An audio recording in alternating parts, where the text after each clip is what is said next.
Delta seven நண்பர்கள் அனைவருக்கும் வணக்கம். இந்த பதிவில் பார்க்க போகிற படம் ஒரு Malayalam movie, secret of Kalinga. படம் எப்படி இருக்குன்னு பார்ப்போம். சன் நெக்ஸ்ட் ஓடிடி தளத்தில் அவைலபிளாக இருக்குது. இந்த படத்தோட கதை என்னன்னு பார்த்தோம்னா, ஒரு கல்லூரி இருக்குது, அதை ஒட்டின மாதிரி பக்கத்தில் ஒரு பெரிய காடு இருக்குது. அடர்ந்த காடு, அதாவது திக் ஃபாரஸ்ட்டு. அதுக்குள்ளே போய் காணாமல் போனவங்க, செத்து போனவங்க ஏகப்பட்ட பேர். கல்லூரி நிர்வாகத்தில் ஸ்டூடெண்ட்டுக்கிட்ட கட் அண்ட் ரைட்டாக சொல்லிடுறாங்க, யாரும் காட்டுக்குள்ளே போகாதீங்க, போனால் உயிருக்கு உத்தரவாதம் இல்லைன்னு சொல்லி காட்டுக்குள்ளே போகிற மெயின் வழியை அடைச்சிடுறாங்க. எல்லா வழியையுமே அடைச்சி சில மந்திரக்கட்டுகள்லாம் வேற போட்டு வைக்கிறாங்க. ஏன் காட்டுக்குள்ளே போகாதீங்கன்னு சொல்கிறாங்கன்னா, அந்த அடர்ந்த காட்டுக்குள்ளே மந்தாகினின்னு ஒரு பேய் இருக்கிறதாவும், அந்த பேய் காட்டுக்குள்ளே வர்றவங்களை வசியம் பண்ணி புத்தி பேதலிக்க வச்சு அங்கே ஒரு பால் அடைஞ்சி போன ஒரு பாலும் கிணத்துல குதிக்க வச்சிடும். அதுவும் சூரிய கிரகணம் வரும்போது மந்தாகினிக்கு சக்தி அதிகமாக இருக்கும். அப்படி அந்த கிணத்துல குதிச்சு நிறைய பேர் செத்து போயிருக்காங்க அப்படின்னு சில பல காலமாக, பல நூறு வருஷமாக ஒரு கதை சொல்லப்படுது. சில பேர் அது அந்த கதை உண்மைன்னு நம்புகிறாங்க. சில பேர் இல்லை எல்லாம் கப்ஸா கட்டு கதைன்னு சொல்கிறாங்க. ஸ்டூடெண்ட்டுக்கிட்ட சில பேருக்கு ஆசையாகவும் ஆர்வமாகவும் இருக்காங்க. உள்ளே போய் பார்த்தா எப்படி இருக்கும், மந்தாகினியை பார்க்கணும், பேசணும். இல்லைன்னா உள்ளே போயிட்டு இது எல்லாம் கட்டுக்கதை எதுவும் கிடையாது, மந்தாகினியும் கிடையாது, ஒரு மண்ணாங்கட்டியும் கிடையாது அப்படின்னு நிரூபிக்கணும் அப்படின்னு விரும்புகிறாங்க. எதை செய்யாதன்னு சொன்னால் அதைத்தான் ஸ்டூடெண்ட்டு செய்வாங்க இல்லையா? அந்த மாதிரி அவங்க உள்ளே போக ஆசைப்படுறாங்க. அந்த காட்டுக்குள்ளே ஸ்டூடெண்ட்டு காட்டுக்குள்ளே போகணும்னு போராட்டம்லாம் பண்ணுறாங்க. கதாநாயகனான தியான் சீனிவாசன் அந்த கல்லூரியில் படித்த முன்னாள் மாணவர். அவர் பார்க்கும்போதே அவர் கண் முன்னாலே ஒருத்தன் அந்த கிணத்துல விழுந்து செத்து போயிருக்கான். ஆனால் தியான் சீனிவாசன் கதாநாயகனை அந்த மந்தாகினி ஒன்றும் செய்யலை. அது தியான் சீனிவாசனுக்கு ஆச்சரியத்தை கொடுக்குது. ஏன் நம்மள அது ஒன்றும் பண்ணலை அப்படின்னு அவர் படித்து முடித்ததும் அந்த காட்டை பற்றியும் மந்தாகினி பற்றியும் ஆராய்ச்சியில் ஈடுபடுறாரு. அந்த காட்டை பற்றி பல பேர் பல புத்தகங்கள் எழுதியிருக்காங்க. சீக்ரெட் ஆஃப் கலிங்கா அப்படின்னு ஒரு புத்தகம் இருக்குது, அதை தேடிட்டு இருக்காரு. அதை பற்றி ஆராய்ச்சியில் ரிசர்ச்சில் தேடி அலைகிறாரு. இப்படி பல புத்தகங்களை தேடி படிக்கும்போது பல விஷயங்களை தெரிஞ்சுக்கிறாரு.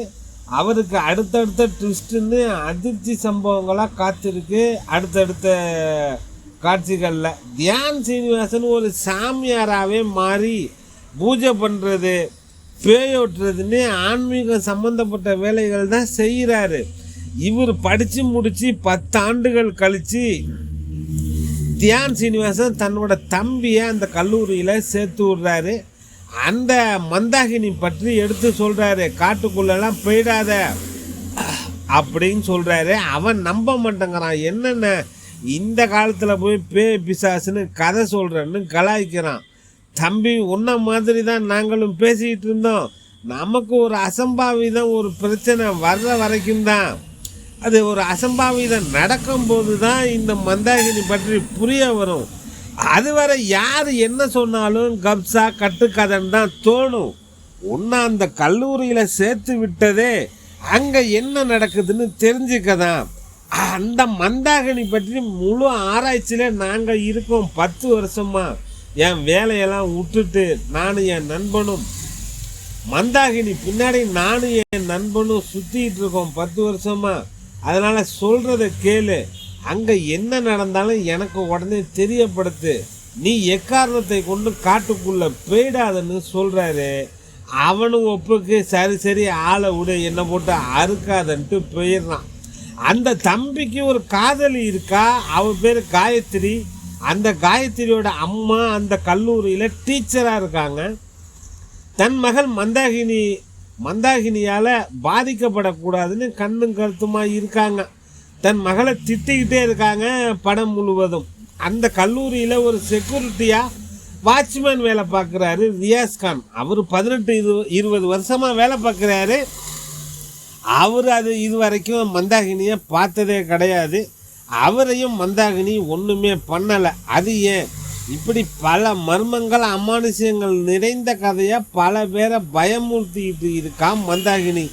கல்லூரி நிர்வாகத்துக்கு ஸ்டூடெண்ட்டோட தொல்லை தாங்க முடியல, அந்த காட்டு வழியை திறந்து விடுங்கன்னு போராட்டம்லாம் பண்ணுறாங்க. கல்லூரி நிர்வாகமும் தண்ணி அடிக்க தம் அடிக்க உங்களுக்கு ஒரு மறைவான இடம் வேணும், அதுக்கு தானே இந்த போராட்டம், உரிமை சுதந்திரம்னு கூறுறீங்க, போய் தொலைங்க, பட்டாதான் உங்களுக்கு அறிவு வரும்.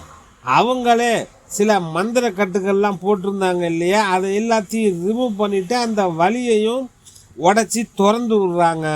இதுக்கு அப்புறம் உள்ளே போய் நாசமாக போங்கன்னு வழியையும் திறந்து விடுறாங்க. அன்னைக்கு தான் இவங்க திறந்து விடுற அன்னைக்கு தான் சூரிய கிரகணம். மந்தாகினி சக்தி அதிகமாகிற நாள். இதுக்கப்புறம் என்னாச்சு, அங்கே போனவங்க திரும்பி வந்தாங்களா இல்லையா, அந்த மந்தாகினி யார் அப்படிங்கிறது தான் இந்த படத்தோட மொத்த கதை.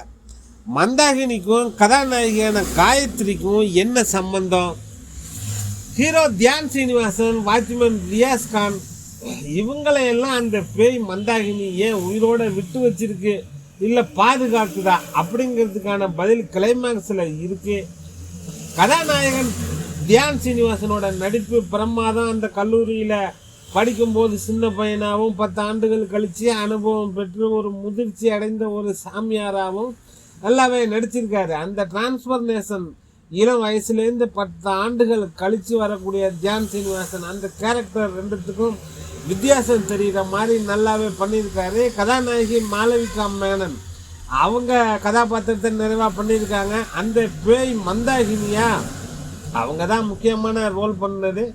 வீணா பி நாயர் மந்தாகினியா மிரட்டியிருக்காங்க நடிப்பில். ரியாஸ் கான் இவர் வாட்ச்மேன் கேரக்டர்னு பார்த்தா அதுக்கான காரணம் கிளைமேக்ஸில் இருக்குது. அல்தாப் சலீம் ஹீரோவோட நண்பன் கேரக்டர் நிறைவாக பண்ணியிருக்காரு. இந்த படத்துக்கு 2 பேர் சேர்ந்து கதை திரைக்கதை எழுதியிருக்காங்க. ஜிஷ்ணு எம் ஆரியன், சனீஷ் உன்னிகிருஷ்ணன். அதில் சனீஷ் உன்னிகிருஷ்ணன் தான் டைரக்ட் பண்ணியிருக்காரு. உல்லாஸ் பந்தலம், அஜீஸ் ஜோய்ஸ், லட்சுமி நந்தன் மற்றும் பலர் இணைந்து நடிச்சிருக்காங்க. சன்நெக்ஸ்ட் ஓடிடி தளத்தில் அவைலபிளாக இருக்குது. பார்க்கணும்னு நினைக்கிறவங்க பாருங்கள். டெல்டா 7 நண்பர்களுக்கு நன்றிகள் பல.